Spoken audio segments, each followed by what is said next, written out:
excited about this video today because it combines two things I love the most in life, travel and planning. So if you watched my last video about my first solo travel experience, I kind of mentioned how I love planning. I love to make lists, I love to make itineraries, I love to check boxes off. Sorry y'all, getting comfortable. I am a planner, so I know that it can be super overwhelming when you are trying to plan any trip, but it can be even more overwhelming when you are trying to plan a solo trip, especially if it's for the first time. So that's what I wanted to talk about. For this video, I wanted to give some tips and advice I've kind of learned along the way about how to plan your solo travel trips. This is particularly geared for those of you who have yet to go on a trip alone, whether you're in the planning stages, you've already booked all your stuff, and you're just waiting to go and getting last bits of advice, or you're ready to take the leap of faith, but you haven't decided on anything yet, or you're super scared to do it, but you're like even the smallest bit interested. This video is for you. And side note, y'all have to excuse my background. I'm actually traveling right now.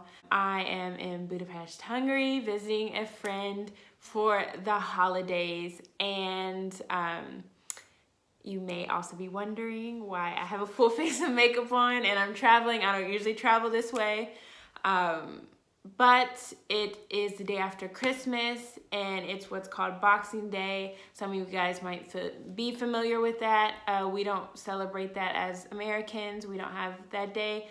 So it's basically a day where people hang out with their families. Therefore, a lot of things are closed. So I figured I would bring you guys this video because I got the time today, y'all. And again, if you watched my last video, and if you haven't, the link is below. Definitely check it out after this one because it's a crazy story. Let's get started on the tips. So my first bit of advice, if you are contemplating traveling solo or in the process of planning your first solo trip, is if you are even the slightest bit nervous about this experience or apprehensive, or you feel like it may be a bit too overwhelming for you, start small. I know a lot of the travel community emphasizes that you should take that leap and just do it and just travel, and I'm all for that as well if you know that's where you're at. And I think personally, it may be the best way to do it in most situations because some people may not ever be willing to take the leap if they don't. However, for some people, it may just take some time to build your confidence and build your independence and your ability to be comfortable in a setting in which you're traveling alone. So if that's you, start small. That may be if you don't ever go to the movies by yourself, go take yourself to a movie. Go do a shopping day by yourself. Go plan a small day trip or a staycation in your own city where you do different activities and events around your city alone. Go to a festival that may be happening in your city alone. One of the things I had issues with before I started solo traveling, one of the only things, I'm pretty independent as a person, and I've generally always been okay with doing things alone.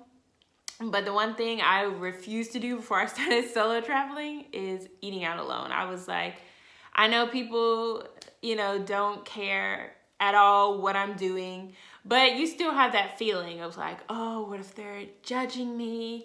I'm sitting here, I feel lame and lonely and I'm by myself. I never would eat by myself like this. I had a lot of those type of thoughts before I traveled. So I'd always, if I was faced with the option of eating alone, I would just take it to go and go home.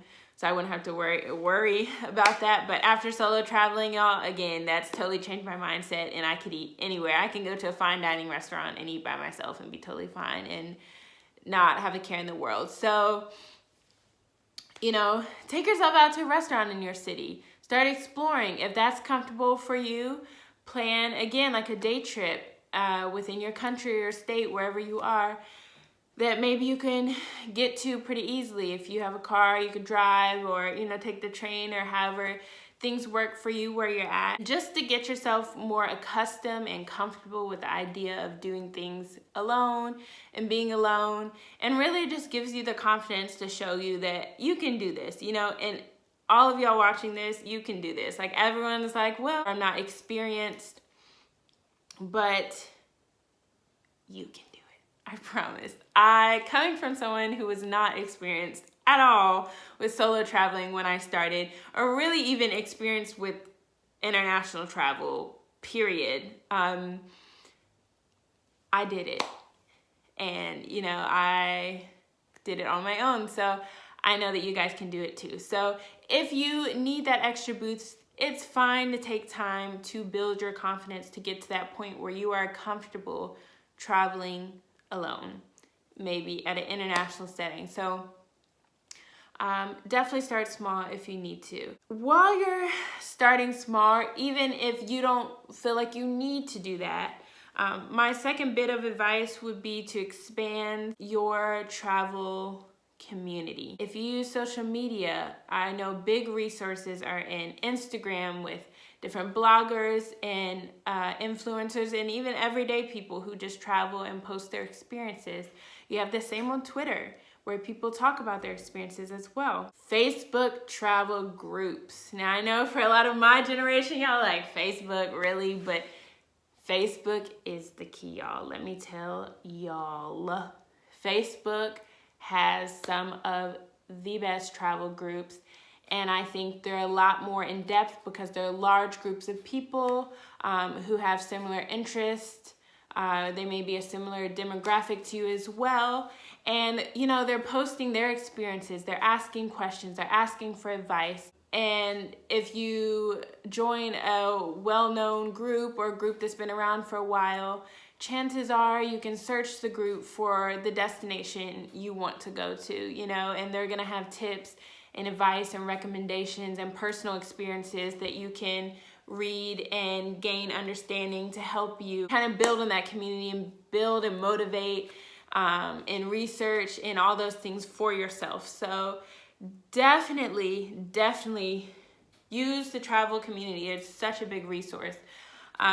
Reach out to some of these bloggers and influencers and again, like people in the travel groups, because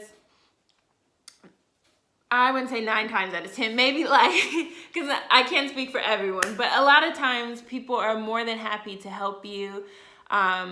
If their advice isn't already listed somewhere, for example, if they have a website, they may refer you to that versus answering your question personally if they've already talked about the information. But if they haven't, they may be willing to, respond to your message or respond to your comment. A lot of times I comment on a lot of the people I follow's, post, or I ask, oh, what store was that? Or what restaurant was that? Or where did you get that shirt? And, that destination that you were at. And a lot of times they're more than happy to respond. In the travel community, I feel like it's all about giving the tools and the resources you need to help everybody have the same or similar experiences. At least the travel community that I'm a part of is like that. So definitely utilize your travel. I don't know why I'm clapping, y'all. Definitely utilize your travel groups and the influencers, and read the blogs and read the articles. And a lot of times also with blogs, like if you were to just Google something and you happen upon an article that's in a travel related magazine or whatever the case may be, a lot of times the writers are also have their own personal blogs, or have their own personal social media where they may post about their experiences too. So definitely look out for their social media handles. And if you liked what they wrote or you had questions, again, they may be willing to answer. So definitely check them out. And my shirt, I don't know if you guys can see it, but my shirt is actually from one of my travel groups that I'm a part of. And they have amazing merchandise. So shout out to No Madness. Y'all are amazing. And definitely check them out, y'all. So next step, kind of talked about it already, but research. Y'all, I cannot stress this enough. If y'all don't get anything else out of this video, take this. Even if you are type B, the most laid back person in the world, it is so important, especially if you've never traveled before, but even if you're traveling alone for the first time, even if you're well traveled and you're traveling solo for the first time, please research the destination you're going. A lot of times things can be a lot different in terms of cultural norms, religious norms, dietary norms, schedules may be totally different, and it really helps when you're well prepared, and you can never be well prepared enough, in my opinion, for a trip. So definitely research. Google, again, utilize the travel resources. Reach out to people, talk to people who have maybe done the same things that you want to do or gone to the same places you are planning on going. Research everything. Research the tip system, research the currency, research transportation, research norms and dress codes, and just as much as you research like where you want to go and what places you want to eat. It's important to research the little things too, because there may be things that you think are similar or common everywhere that may not be the case. And it's important to know these differences so you can be prepared when you arrive to your destination. I think a good example for me, this is like a simple example, but I've been to Spain, and there's a very different schedule in Spain than the schedule that I am used to as an American in terms of day-to-day life. They usually eat meals at on a different schedule, completely different schedule than what I'm used to. There's a few hours where you get downtime in the afternoon, and a lot of things close, even in the bigger cities.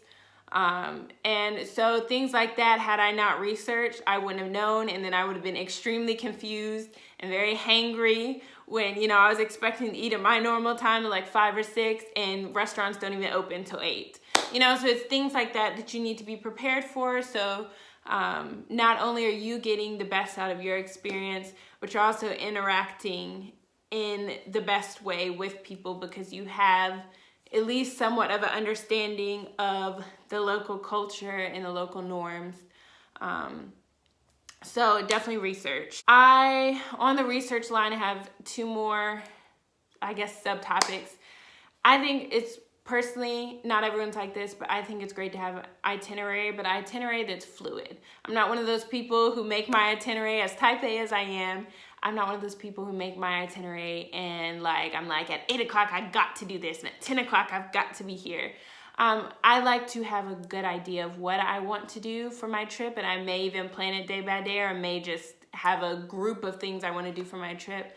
But I keep it fluid, I keep it flexible. So, I may be walking to that thing I decided I wanted to do and see something else that I'd rather do instead. So I go to it, That's the whole experience of traveling, is having these new experiences and going where you want to go. Especially as a solo traveler, that's one of the biggest perks, is you get to design your trip. You don't have to accommodate or compromise for anyone, because it's just you. So if you were walking there with a friend and your friend really wants to go there, and you were to see something you wanted to see, your friend might not want to do that. And so you might have to compromise, which again isn't a bad thing, but that's one of the aspects of traveling with someone, versus when you're alone and you see that thing that you want to do instead, you can say, I'm going there instead. So I think it's helpful to have an itinerary, because you know the things and you have a general idea of what you want to do and see, and that saves you time, lots of valuable time, because otherwise you may spend an hour or 2 each morning Googling or looking up things you want to do, or calling places to see if they're open that day, and that's wasting valuable time on your trip. So I would definitely say, in the planning stages of your trip, definitely create a kind of, even if it's a very loose itinerary, create a grouping of things, whether detailed or loose, that you want to do, maybe places you want to eat, places you want to go grab a drink at, whatever activities you're interested in. Check festivals or, cultural events that may be happening at the time you're there. Include all of that so that you can be best prepared again, and you kind of have a general idea so you're not wasting your own time on your trip. And the last thing when it comes to research is it's very helpful as a tourist to blend in as much as possible. Sometimes you're gonna go somewhere and in terms of physical looks, you're gonna look completely different than the people around you. Even so, it's helpful to look like you know what you're doing, you know where you're going, you look like you belong.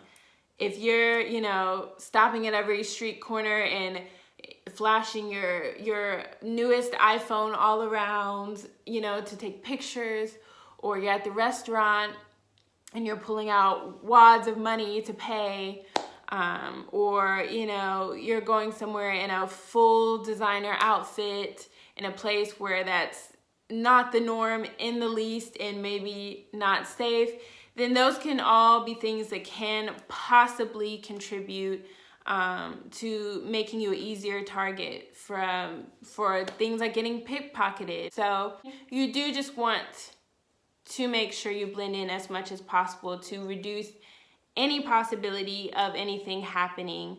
And I think when you research and you have an idea and you know where you're going, you know what you're doing, you can look more like you're blending in. For example, with me, I like to save everything that I want to do on my Google Maps so that when I am in a new destination, I'm walking to that destination, or I'm waiting for the bus, I'm using my Google Maps on the bus, I may put in my headphones, and I have the volume really low so I can still hear my environment, but I put in my headphones and I can hear the directions, or I can hear if I'm playing music, and I can see where I'm going, and I look like I'm just like the everyday person beside me going to work, or I'm walking with a purpose because I know where I'm going and I can put in my directions and be good to go, and I don't have my directions blaring out to the world like turn left here at this road and people are looking at you crazy. So yeah, I think it's helpful to research as well, because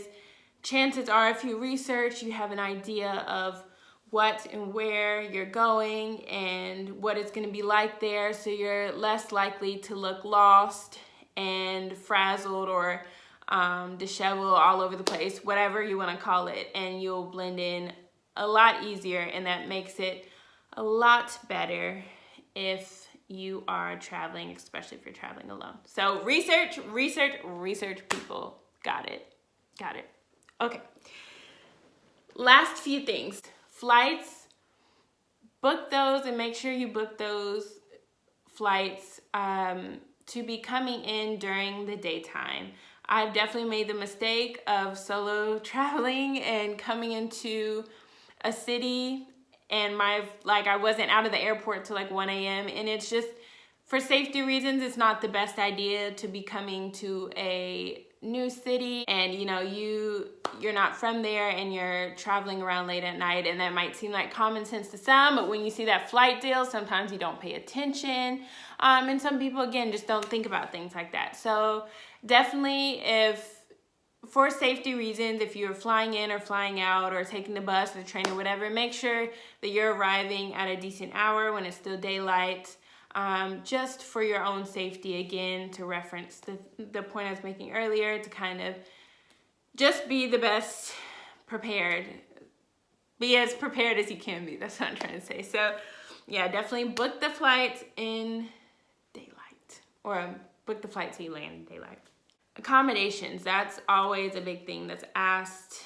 I know that's kind of, for a lot of people who travel solo and it's their first time, a big issue is, how am I going to meet people? Am I going to meet people? Am I going to be lonely? Am I going to look lame? I don't want to meet people on the street or whatever. There's a lot of different emotions and feelings mixed into that.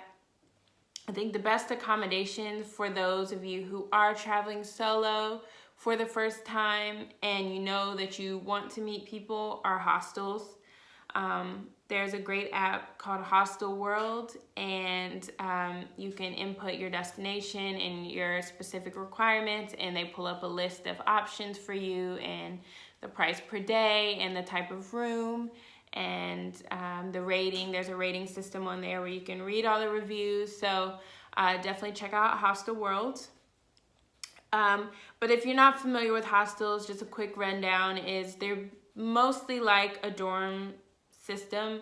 So you have rooms that can vary from anywhere to like 2 people all the way up to like 30 people to a room. It can be gender specific, so like male only, female only, or it can be a mixture. Just depends on that particular hostel. There's also various types of hostels, which I think is the most important part. So if you are someone, for example, who wants to be social, but you don't necessarily want to party, you might want to look for a social hostel that, for example, may have parties. However, they have a curfew on the time so that, you know, if you want to be in a social environment, meet people, but you might not want to go out every night or you don't want to go out at all, you're still able to be in that environment, but you can get a decent night of sleep and you don't have to worry about people being loud and rowdy at 4 a.m. when you're trying to sleep because they've got a curfew. Or if you're that partier who is always down for a good time and you want to be out all night, check out the party hostels. And a lot of times most hostels will host some type of event. And the party hostels usually host like, you know, some type of party event. They take you to a club or take you to a bar, may host something within the hostel. A lot of hostels also have a free meal or maybe 2 free meals. They may organize day trips as well. So definitely look into that. And on the flip side, I didn't really address this, but there are also more chill hostels, and there's hostels that kind of cater to a certain age range, I guess. So, you know, there's the younger crowd, and there may be like a hostels for older crowds or people who want a more chill environment, who aren't down to party. So definitely just when you are looking at Hostel World or whether you Google, however you do it, just make sure you check that out before you book. So you know what you're booking and what you're getting yourself into in terms of your hostel. I personally am one of those people, I personally am one of those people who I like to socialize and meet people, but I'm not necessarily a partier.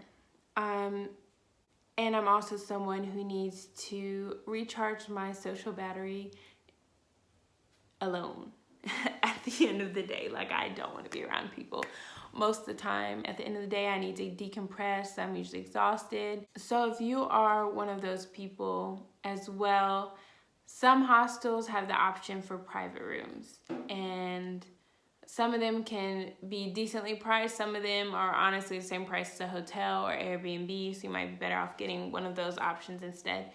But definitely check that out if you are someone who just prefers to have your own space, but you want to be social, you still want to be able to meet people in that type of environment.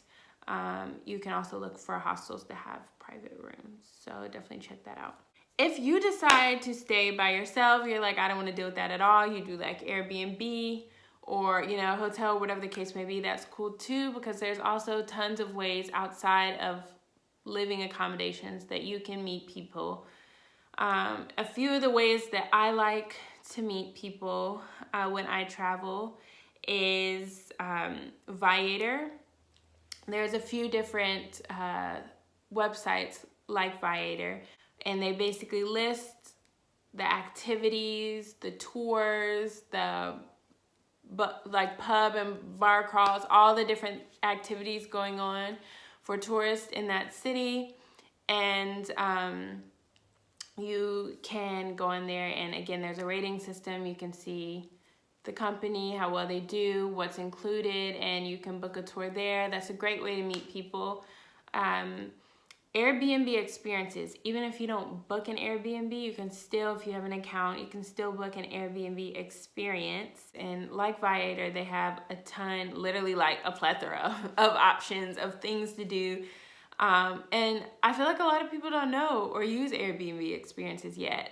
They're fairly new. I think the past couple of years, within the past couple of years, they started the experience portion of the platform, but Um, it's a great resource. They've got all types of things. You can take cooking classes. You can do a photo shoot. You can do the same things I listed about Viator or the hostel. You know, there are pub crawls, day trips, different activities. There's literally kayak, anything you can think of. It's on Airbnb Experiences. And it's pretty much the same thing. It's the same type of system. You can see the ratings for the host as well. I've done a few of those and a few experiences and I really like them. I've done one, I did a trip with my mother and we actually were hosted in Portugal, and a Portuguese woman cooked us dinner and we had like a whole dinner party with a group of people, and that was an amazing experience. I've done a photo shoot for my birthday in Barcelona, and if you don't follow me on Instagram, follow me on Instagram and you can see it on my page. I've done cooking classes. I've done all types of stuff. I think the coolest thing I've done, y'all, side note, from Airbnb Experiences is I was in Croatia, Dubrovnik, Croatia, which is where, if you are a Game of Thrones fan like me, and you want to see filming locations, Dubrovnik was one of them.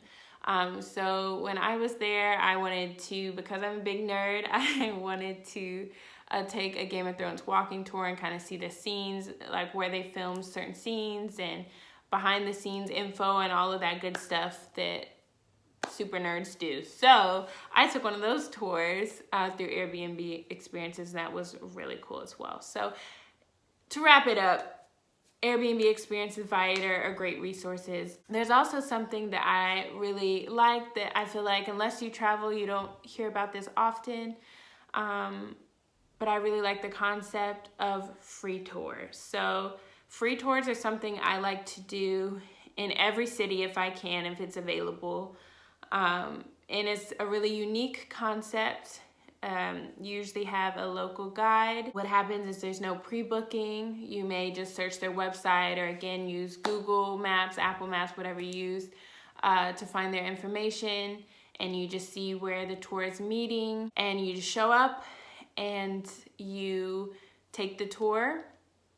And it's usually a general tour, whether it be history or architecture or cultural things like food and experiences and stuff like that. They can cover all different types of stuff. It just depends on the tour guide. It depends on the city. It depends on the tour you choose. So you take the tour, and it's a great way to get an introduction to the city. So I always like to do it when I first start or the beginning of my trips, and you can get a good bearing of the city. You can see certain sites. You don't usually go into like attractions and stuff. You may just be told about them and walk past them. So it's a great way to see, you know, and get local tips too, because you may, for example, be planning to go somewhere and the tour guide's like, it's not really worth the money. You know, you don't get X, Y, and Z, and you thought you might have got it. So it's a great way to know, I don't want to go there. Or you may see somewhere that you didn't know about and you're like, I would love to spend more time there. I know I want to add this to my itinerary for my trip. So I think the free tour is just a great way to get your bearings, to kind of get an understanding of the city. You can also talk to the tour guide, and they can usually give you local recommendations. I prefer to eat local food as much as possible when I'm in a destination. So I make sure to specify whenever I ask locals where is a good local spot to eat, because sometimes when you ask for recommendations, they assume as a tourist you want more touristy things, or you want food that's more like your home country. And so they may give you just a touristy, overpriced recommendation. So definitely specify if that's what you want, more local food, but I'm going off on a tangent. So anyways, the free tours are great for that reason. And they're a great way to get an introduction to the city. And like I said, there's no pre-booking, so it's not, if you don't end up going, it's not a big deal. And then in the end, you just end up paying the tour guide at the end of the tour what you feel like they deserve based off of how well they did. So it's a very personalized choice. I like to pay them well because I usually have a great experience, and a lot of times they'll mention this to you, but that's how they make their living. So you definitely make sure you want to tip, unless it was like horrible tour. You definitely want to tip because they definitely do a great job and they work hard. And as some of you may know, if you work in a field where you're having to interact with people, that can sometimes be difficult. So definitely check out the free tours. Great introduction to the city, great start, so you can add that to your itinerary as the first thing you do. But I think that wraps up my video, because otherwise I'll be talking for years and y'all are gonna be so over it. So definitely follow these tips if you are looking to start planning or you are actively planning your first trip. I know I mentioned earlier, a lot of people will respond to messages and DMs on Twitter and Instagram, etc. I am one of those people. Please follow me on Facebook if you don't. I'm not Facebook. I'm sorry, y'all. It's late. Follow me on Instagram if you don't already. And my messages are always open. I will try to answer to the best of my ability any questions you have, or try to refer you to someone or some source that has the answer if I don't know, and if I can do that. So definitely follow me on Instagram. If you like this video, definitely like it. Definitely subscribe. Y'all already know the drill. Comment below if you have questions as well. I'm happy to answer it here too. And I look forward to seeing y'all next time. Thanks for watching. Bye, y'all.